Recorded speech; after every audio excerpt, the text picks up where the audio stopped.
It's time for the Newsmaker Show on AM 1480 WLEA. Here's Brian O'Neill. Good morning and welcome to the Newsmaker Show. It is Friday, April 29th, 2016, Wow. which means the next time we're here, it's going to be into May. Well, let's hope so, yes. Let's hope it'll be a lot warmer by next Friday as well. Yes, well. Here with Dr. Robert Heineman. Good morning. Good morning to you, John. Pleasure to be here. And Yes, always good to have you here. There are a ton of topics oh, to talk goodness, about yes. today. And the important thing here, John, is we got to give them the broad perspective on what's going on. Yes, yes, and we've been talking a lot about the upcoming elections. Yes. And maybe today we'll close with that. So maybe today we can start with something we teased about last week, yes. which was Saudi Arabia. Oh.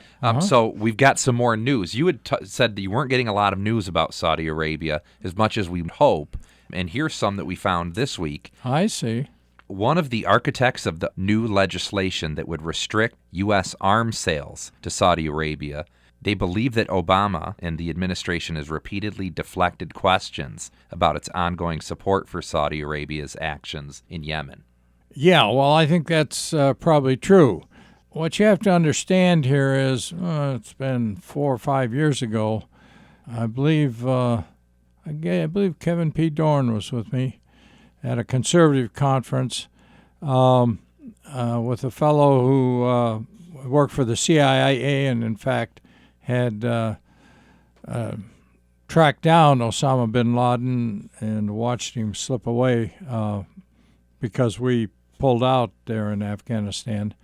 But he said that in terms of analysis in the CIA, there were three things that you really didn't dare criticize. And one of them was Israel, the other was the oil companies, and the third was the Saudis. You just didn't dare be too negative on that because the higher-ups in the administration, and I don't think it made much difference which administration it was, did not want to hear that sort of negativity there. I think the Obama administration, frankly, a lot more critical of both, all three, as far as that's concerned. But no, I think it's absolutely true. I think if you were to look at what's happened in Yemen, I would guess the Saudis are being pretty vicious in that, trying to hold that situation under control. But the problem the Saudis have is a lot deeper than that. In the sense that with their oil revenues dropping off, their cash reserves are dropping off, and they're going to have increasing unemployment in their country. And once you have that, and again, they have a fairly decent educational system, you're going to have people wandering around unhappy, and in some ways, I think some pretty well-educated people. So it's a pretty grim situation building up there, and they're scared to death, I think, of having Islamic jihadists of one sort or another right on their border in Yemen. And the ability to cross over into Saudi Arabia, I think there is pretty easy to pull off. Again, I note just in passing that the Saudis have I guess, considered allowing women to drive, but again, they've rejected that opportunity. So their treatment of women is, it's just incredible. We put up with this sort of thing.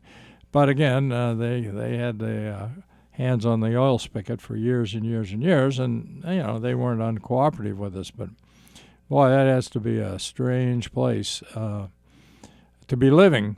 And I think there are serious problems coming up. Now, if we had a foreign policy that made any sense, we would be anticipating and taking some kind of proactive position there to protect ourselves from another Islamic revolution there in Saudi Arabia. You think that's impossible because, again, their execution rate in terms of cutting off people's heads has spiked here within the last, this year. And they, of course, as you know, they have a change in rulership there, and the new rulers, especially the guy second in command, is really pretty militant. So, but you can only do that, so you can only cut off so many heads. They have the really very incipient threats coming down the pike here, and as you know, they and the Iranians don't get along well at all. So I don't think the Iranians are going to hesitate to keep things boiling there. But I guess we've given about as much coverage on that as we're going to see anywhere else right now. Right, So, absolutely. Now, you mentioned 3 topics that were almost taboo, things you didn't Right. want to upset. One of them being the oil companies. right. Thinking of the future, as we're constantly hearing about other sources of renewable energy, do you think in, let's say, 20, 25 years, they're going to be as big of a Well, snake to I mess don't with? think it's the. I think this guy's point on the oil companies was what the oil companies are doing overseas.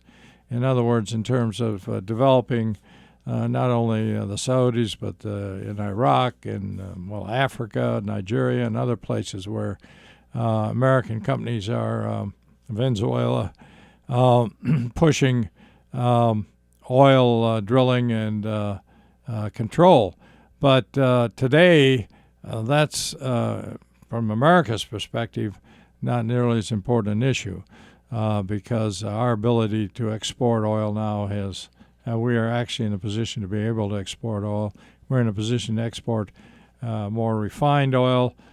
So our domestic companies are doing a lot better, although the drop in oil prices right now has hurt some of those companies. But the point is, I think it was sort of what some of these oil companies were doing. For example, in Iran, our problems with Iran go way back to British Petroleum's unhappiness with, I forget the guy's name, who the first revolution there in Iran and threatened British Petroleum, and so we came in and smashed it, and then the Shah takes over and holds on for a little while, but Khomeini came in and they finally tossed the Shah out.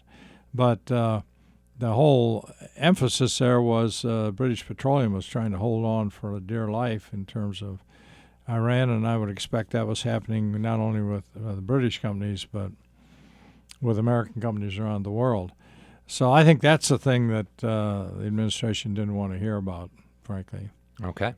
Well, great. Starting out with foreign relations today. Yes. Let's bring it back towards home. Oh. Another word for home is a house. And let's talk about the House of Representatives. Well, we can, sure. And do you like that tie-in there? Yeah. House Speaker Paul Ryan. He's getting criticized now for being somewhat like his predecessor, John Boehner, for relying too much on Democrats to pass bills. So we're hearing from the majority, from the GOP, that Paul Ryan's being a little too bipartisan. Well, I think, again, you have to be a leader. You have to get some things done, and you have to think in terms of the national interest. And I think Ryan does, and I think Boehner did as well. I think what's happening here is you're getting these beltway conservative think tanks of one sort or another, and they're nothing but a pain in the neck, frankly, to be generous. That they're heavily funded and by wealthy donors. And that's one of the reasons I dropped my membership in the Heritage Foundation. The Heritage Foundation, tremendous contribution to conservative thought, founded by Ed Fulner, and Fulner and the leaders of the Heritage Foundation had a real sense of not only the philosophy of conservatism, but they had a number of policy wonks in there. But now that this fellow DeMint, who was a senator from South Carolina, has taken over, they have dropped their 501c3 designated and become 501c4, I think it is, which allows them to lobby.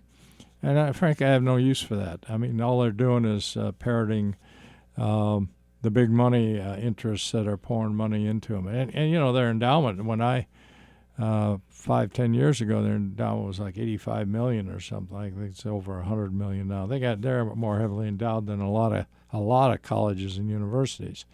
But you get this inside the Beltway, narrow conservative orientation, and it makes it very difficult for somebody who wants to move along in a halfway moderate path to avoid criticism.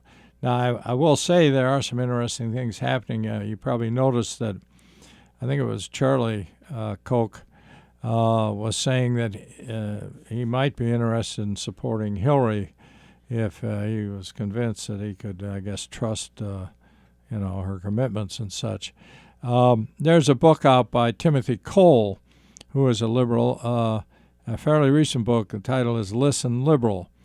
And Cole's point is that the Democrats have lost their way and their affiliation and attachment for representing the working class in this country.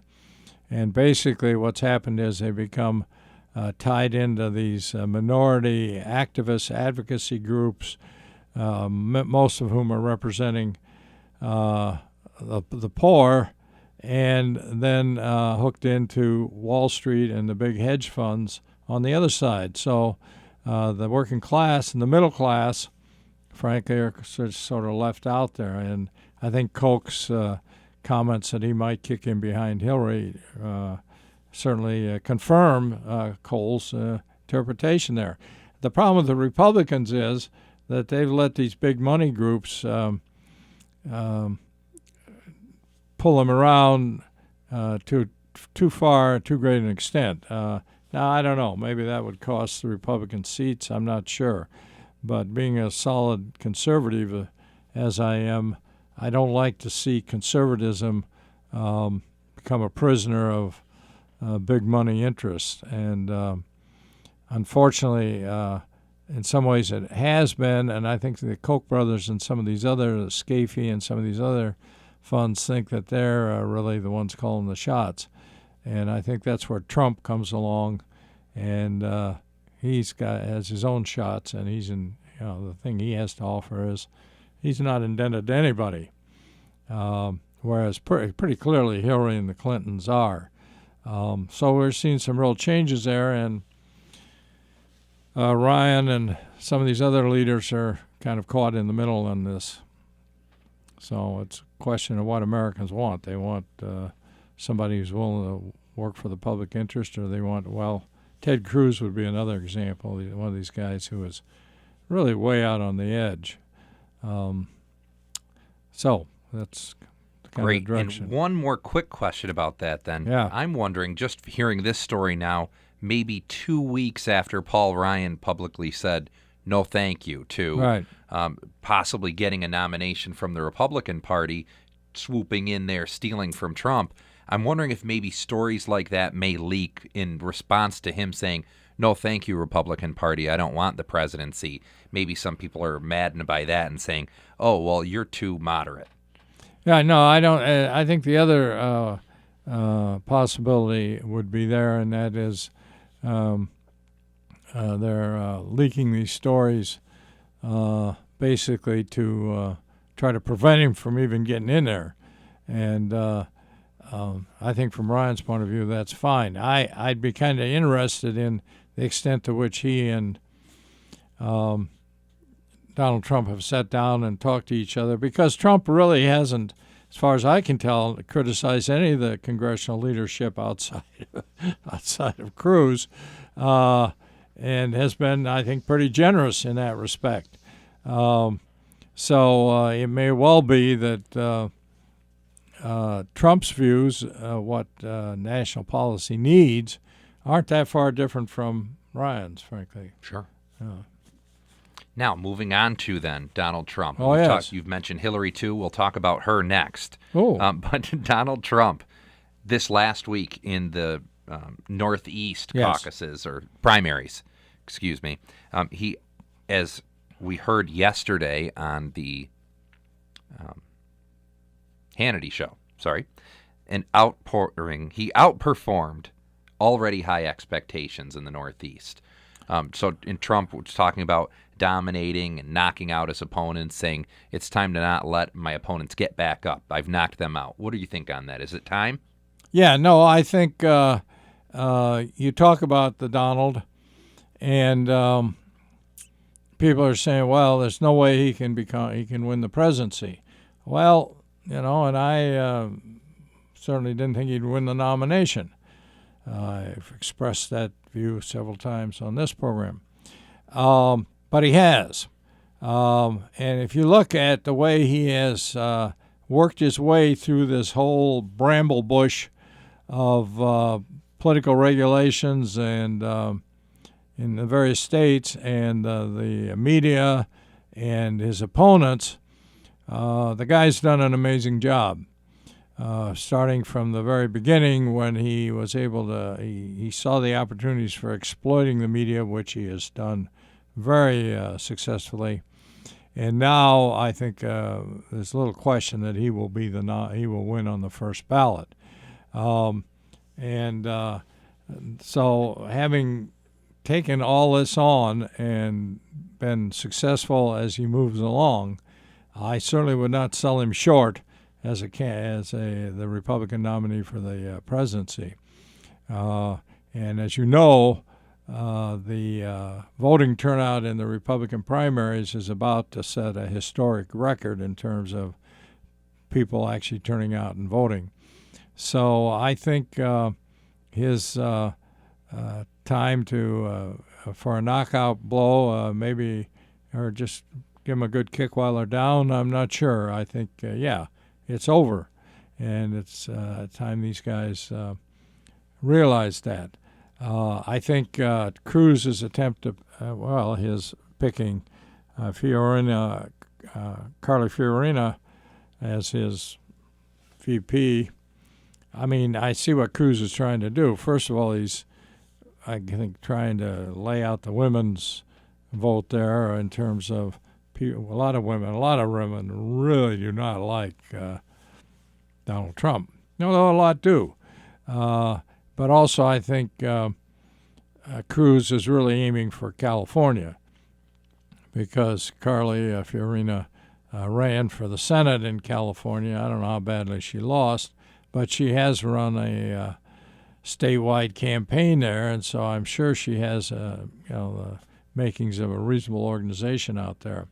And that combined with Trump, might give him a shot in California. I don't know. But the Donald, I think, is on a roll, and it's going to be very hard to stop him. Sure. And you said combined with Trump, combined with the opposition to Trump? Or you think her combined with Cruz? Her combined with Cruz. Did I say Trump? Yeah. Yes, I misspoke there. Thank you, John. Yes. I didn't know if that meant that or combined with opposition to Trump. We're going to take a quick break here on the Newsmaker Show. We will be right back with Dr. Robert Heinemann.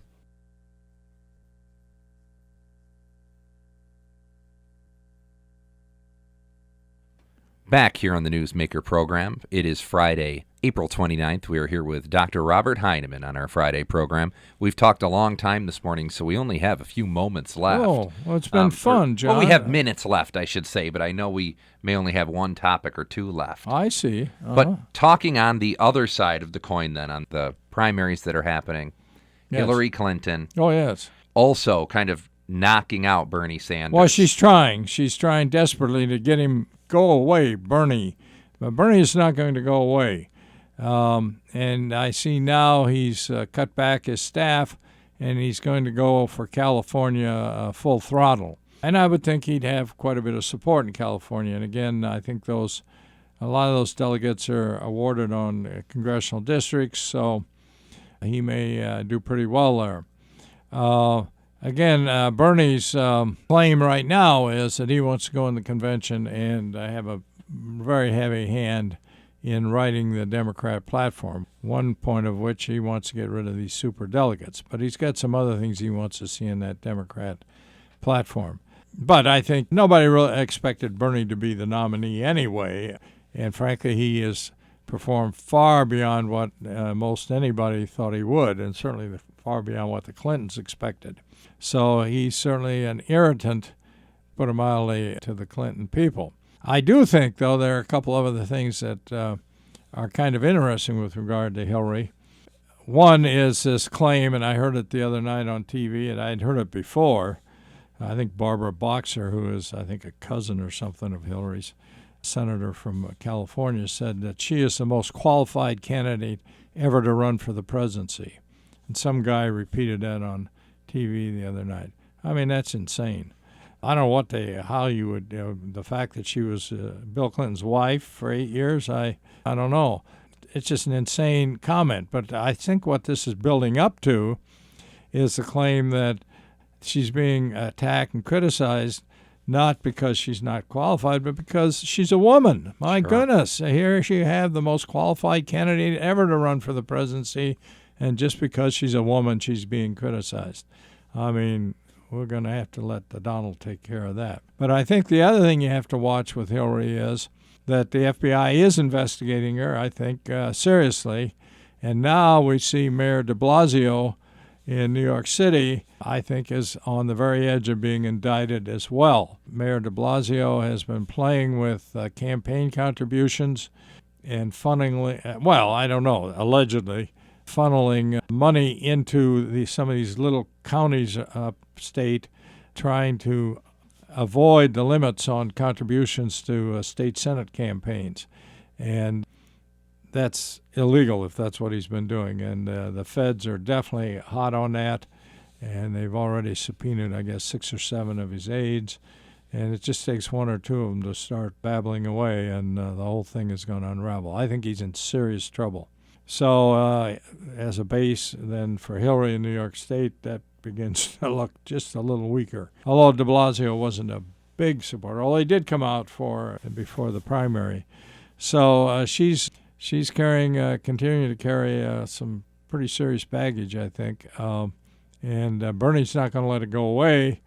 And I think it has a potential to still get pretty nasty before. What is kind of interesting is you really haven't seen the Clintons really get dirty with Bernie like they do with some other candidates. I'm not quite certain why that is. I guess there's probably not a whole lot of dirt to lay on Bernie. Sure. So. A poor attempt at humor here. Well, talking about de Blasio, then maybe if he and Hillary are both indicted, maybe that would be a good ticket as a VP. Yeah. Poor attempt at humor. Give the country a real challenge there. Well, you look at all the scandals that Hillary has been involved in, from Waco to Benghazi to the foundation, all this money and the conflicts of interest and the FBI investigation, all these things she's carrying, plus her husband's picadillos. And then you turn to Trump and you say, well, Trump said some nasty things, and, well, all right. I mean, you got anything else there? Right. So I don't think the Donald's carrying that much baggage in that respect. And last comments, too, a running mate for Hillary Clinton. Do you think it'll even get that far? Well, she's got to have a running. Oh, you mean? Do you think she'll get the nomination, or if she's indicted, will she even get that far? Well, I don't know. I'm not certain how they would play that. Preet Bharara, for example, when he was looking at Cuomo, made it clear that there wouldn't be any indictment or any grand jury. Well, there was a grand jury, any indictment or any until after the election. I suppose the FBI and the Obama people could say, well, we don't want any further action on this till after. It's kind of hard to indict somebody who's just been elected president. Right. I'm not sure how that would play. I think the embarrassment is going to be that if the FBI decides that she should be indicted, somehow that's going to get out. Right. They're going to leak that out all over the place. So it's hard to tell. We'll just have to wait on that VP thing. Certainly they've been, I'm sure, talking to people. And sure, vetting. Yeah. Vetting appropriately. Nobody's talked to me yet, John. So I think we're... Well, we're talking this morning, and I'm talking with Dr. Robert Heinemann here on the Newsmaker Show. Dr. Heinemann, thank you so much for your time again this week. We look forward to next week already. We mentioned into May. Maybe we'll have some further developments on all of these topics and a whole lot more. I have at least Indiana, I guess, to beat on. So yes. Thank Can't you, wait John. to see. Can't wait to talk about it. Thank you, Doctor. Yeah.